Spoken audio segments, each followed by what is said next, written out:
Hello, friends. For those who don't know me, I'm from a true crime podcast. I teamed up with another channel to bring you all the benefits of both platforms in one place. So you get videos here and audio episodes on various platforms. So today's case is the unsolved 1991 murder of Matthew James from Indianapolis, Indiana. We'll have links to the podcast version in the description if you prefer listening. On the evening of July 20th, 1991, 22-year-old Matthew James left his home just north of downtown, Indianapolis, and headed to a popular bar and restaurant in the Broad Ripple Village.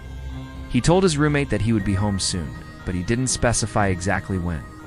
At the bar, he caught up with some high school friends, and they talked for several hours. During their get-together, they drank beer and played pool, and they discussed Matthew's upcoming vacation to the Florida Keys, which he had been planning for months. When it was time to go, his friends walked him to his car and said goodbye. Around 9 p.m., Matthew drove home, parked his car, and went inside to change into more comfortable clothes. It was then that he called a female friend of his and asked her if she wanted to hang out. She told him that she was getting ready to go out, so she asked him to meet her at a nearby shopping center at the corner of North Michigan Road and West 86th Street around 9:30 p.m. Matthew told her that he'd be there in 15 minutes, but he never showed up. His friend waited for 30 minutes before driving home. Meanwhile, Matthew was nowhere to be seen.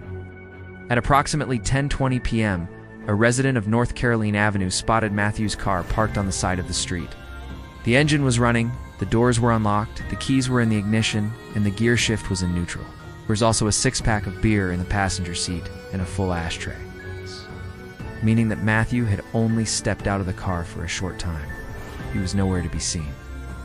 The car remained where it was found for several hours until it was towed by police. An early morning jogger discovered Matthew's body at 5:30 a.m. on July 21st.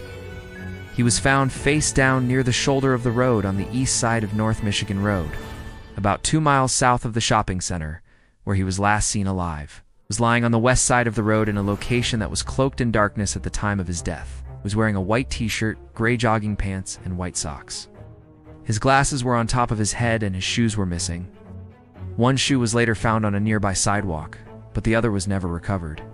A forensic pathologist estimated that Matthew was shot once in the back. Between 10:30 p.m. on July 20th and 12:30 a.m. on July 21st, he would have died instantly. When police arrived at Matthew's apartment to begin their investigation, they found his identification, wallet, and car keys on the kitchen counter, as if he was expecting to return shortly.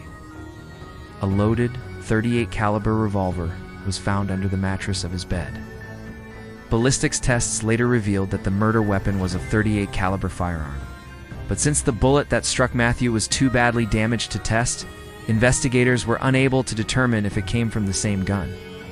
Given the fact that Matthew was an active church-going man who opposed violence and drugs, it was very unlikely that he would have been involved in criminal activity. Furthermore, his friends and neighbors said that he did not own a handgun and would never keep one in his home. And so police theorized that he must have been in the wrong place at the wrong time and had been killed during a robbery gone wrong or a random act of violence. Surveying the crime scene, officers noted that there were no signs of forced entry or a struggle. Matthew's body was found in an area that was unlit and isolated. And given the fact that he had been shot while lying on the ground, it suggested that the perpetrator had stood directly over him when firing the fatal shot. This ruled out the possibility that Matthew was killed during a traffic collision or a drive-by shooting. Investigators believe that Matthew had been walking on the side of the road when he was approached by a stranger who shot him and stole his possessions. A witness reported seeing a burgundy-colored Chevrolet Celebrity in the area around the time of the murder. But when police released this information to the media, no one came forward to say that they had seen the vehicle. Despite the lack of evidence, police continued to investigate. Hundreds of people volunteered to come forward with information, but most of the tips led to nothing. A few weeks into the investigation, a witness contacted the police to tell them that she saw Matthew arguing with an unidentified man outside of a lounge in downtown Indianapolis, about 11 p.m. On the night of July 20th, the dispute appeared to be over a woman. When police asked her to come take a look at some photos in an effort to identify the man, she was unable to pick him out of a lineup. As the weeks turned into months, the case went cold and Matthew's family grew desperate for answers.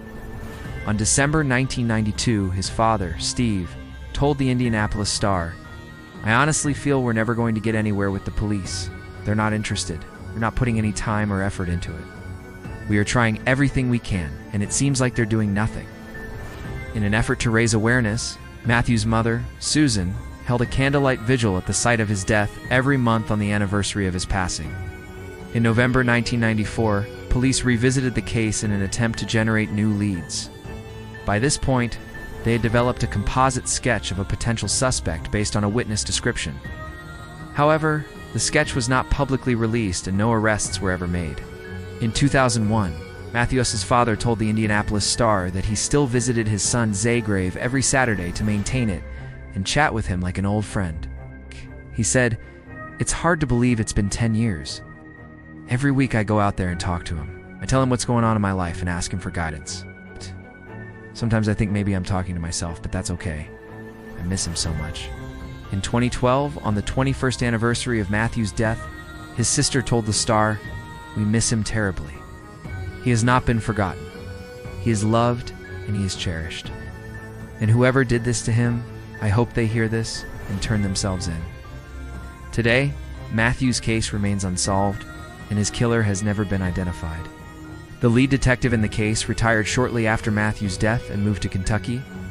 Neither he nor anyone else in the homicide unit has given much thought to the case over the past 30 years. According to an Indianapolis Metropolitan Police Department spokesman, no one at IMPD has even seen the recent composite sketch, according to the man. "It's frustrating," admitted Steve James, now 77. "I mean, all you need is a break, just a little bit of help. Someone will come forward. Someone knows something." After reading about his son's case in the newspaper this week, Steve promised, "I won't stop until I find out what happened to my son." You never close on something like this. You never let it go. So that's all for our first episode of Nova Rotero. I hope you enjoyed this new format. I'll be alternating between this format and the usual storytelling format for the foreseeable future. So make sure you subscribe so you don't miss anything. We'll see you next time.